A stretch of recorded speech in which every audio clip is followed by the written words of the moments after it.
Hello students, आज हम लोग बात करेंगे ISLM मॉडल की। इसे हिक्स और हैंसन ने दिया है।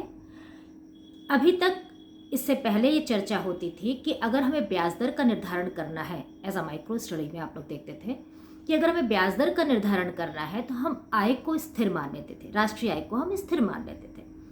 और जब मैक्रो लेवल पर हम आए तो हमने ये देखा कि जब हम आय और रोजगार के बारे में निर्धारण की बात करते हैं तो हम ब्याज दर को स्थिर मान लेते हैं। लेकिन इन दोनों में ही एक्चुअल में वास्तविकता में ये दोनों ही तत्व जो हैं वो परिवर्तनशील है और एक साथ निर्धारित होते हैं, ऐसा ISLM मॉडल में हिक्स और हैंसन ने प्रदर्शित किया। उन्होंने ये कहा कि ना तो हम वस्तु बाजार को अलग संतुलित करेंगे, या मतलब वस्तु बाजार अलग संतुलित होता है और मुद्रा बाजार अलग संतुलित होता है। ये दोनों ही बाजार एक साथ संतुलित होते हैं, इसलिए आय और ब्याज दर का निर्धारण एक साथ किया जाता है। ISLM को जानने से पहले हम थोड़ा सा क्लासिकल को जानेंगे और थोड़ा सा कीन्सियन को जानेंगे। क्लासिकल ने हमेशा ये बात कही कि निवेश जो होते हैं वो ब्याज दर का फलन होते हैं और बचत जो होती है वो भी ब्याज दर का फलन होती है। लेकिन कीन्स का ये मानना था कि जो बचत होती है वो आय का फलन होती है और जो निवेश होते हैं वो आय और ब्याज दर दोनों के फलन होते हैं। उन्होंने दोनों पर इसको निर्भर माना है। इन दोनों के कॉम्बिनेशन को ही लेकर के ISLM मॉडल जो है वो हिक्स और हैंसन ने दिया। उन्होंने कुछ बातें क्लासिकल की ली हैं और कुछ बातें कीन्स की दी हैं। उन्होंने ये प्रदर्शित किया कि जब वस्तु बाजार पूरी तरह से स्वतः बैलेंस्ड होता है, संतुलन होता है, और इसी तरह से जब आपका मुद्रा बाजार खुद स्वतः संतुलित होता है तो इन दोनों संतुलन पर भी आपस में एक संतुलन स्थापित होता है और तब जाकर के पूरी अर्थव्यवस्था पूर्ण होती है। इन्होंने सबसे पहले वस्तु बाजार का संतुलन लिया, फिर मुद्रा बाजार का संतुलन लिया और दोनों का एक साथ संतुलन लिया। इसलिए लिया क्योंकि वस्तु बाजार में जब आप संतुलन स्थापित करते हो तो आपको ब्याज दर और आय के मध्य कोई एक विशिष्ट बिंदु नहीं मिलता है, बल्कि एक फलन मिलता है जिसको IS फलन कहते हैं। और इसी तरह से मुद्रा बाजार से भी आपको ब्याज दर और आय के विभिन्न संयोग मिलते हैं, और ऐसी रेखा को जो इन विभिन्न संयोगों को प्रदर्शित करती है उसे LM रेखा कहते हैं। तो इन्होंने ये कहा कि अगर वस्तु बाजार संतुलन में है और मुद्रा बाजार संतुलन में है तो आप किसी भी प्रकार की विशिष्ट ब्याज दर और विशिष्ट आय के स्तर को आप प्राप्त नहीं कर सकते तब तक जब तक कि इन दोनों बाजारों के मध्य आपस में संतुलन स्थापित नहीं होगा। क्योंकि यूनिक या अद्वितीय जो बिंदु है वो आपको तभी मिलेगा जब इन दोनों को मिला दिया जाए तो एक आपको यूनिक पॉइंट मिल जाएगा ब्याज दर का भी, और यूनिक पॉइंट मिल जाएगा आपको आय के स्तर का, यानी कि विशिष्ट ब्याज दर पर विशिष्ट आय का स्तर आपको प्राप्त हो जाएगा। तो इस प्रकार से ISLM मॉडल को प्रदर्शित किया गया है। लेकिन इसके लिए इन्होंने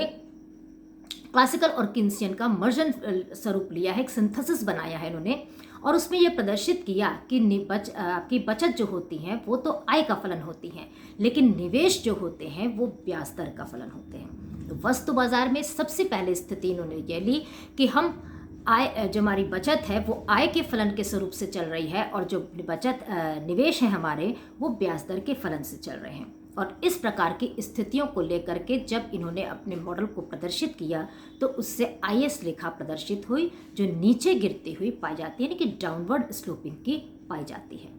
इसी तरह से जब इन्होंने मुद्रा बाजार को लिया तो मुद्रा बाजार में दो प्रकार की मुद्रा मांग जो होगी आपको प्रदर्शित होगी, क्योंकि मुद्रा बाजार वहाँ संतुलित होता है जहाँ मुद्रा की मांग मुद्रा की पूर्ति के बराबर होती है।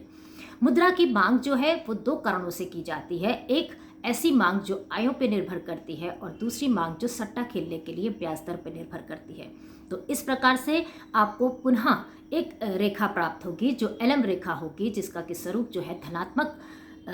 रेखा का होता है, जो धनात्मक स्वरूप का पाया जाता है ऊपर बढ़ता हुआ, जो ब्याज दर और आय के विभिन्न संयोगों को प्रदर्शित करती है।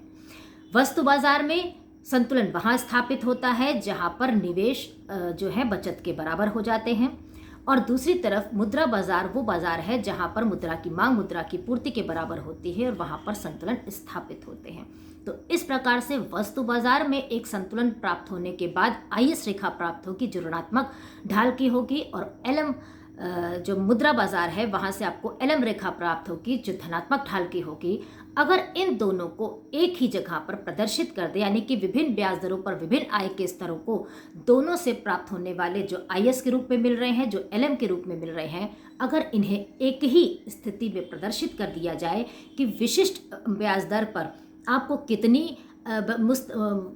वस्तु बाजार से आपको कितनी आय का स्तर मिल रहा है और मुद्रा बाजार से आपको कितनी आय का स्तर मिल रहा है, इस प्रकार से हम दोनों रेखाओं को एक ही जगह अगर प्रदर्शित कर दें तो इन दोनों के कटान बिंदु पर एक विशिष्ट ब्याज दर पर हमको एक अर्थव्यवस्था में एक विशिष्ट आय का स्तर प्राप्त हो जाएगा। तो ISLM रेखा जो है वो इन दो यानी कि वस्तु बाजार और मुद्रा बाजार के संतुलन पर स्थापित है और इन दोनों बाजारों के पुनः संतुलन को एक ही जगह जब दिखाया जाता है कि वस्तु बाजार अलग संतुलित है, मुद्रा बाजार अलग संतुलित है और इन दोनों के अलग अलग संतुलन को एक ही संतुलन पर स्थापित कर दें तो हमें विशिष्ट प्रकार की ब्याज दर पर विशिष्ट आय का स्तर प्राप्त हो जाता है। तो मुझे लगता है कि आपको आज एक अच्छी जानकारी मिली। इसमें हम किस तरह से अगर हम बचत रेखा हमारी परिवर्तित हो जाएगी या बचत फलन हमारा परिवर्तित हो जाएगा या विनियोग फलन हमारा परिवर्तित हो जाए,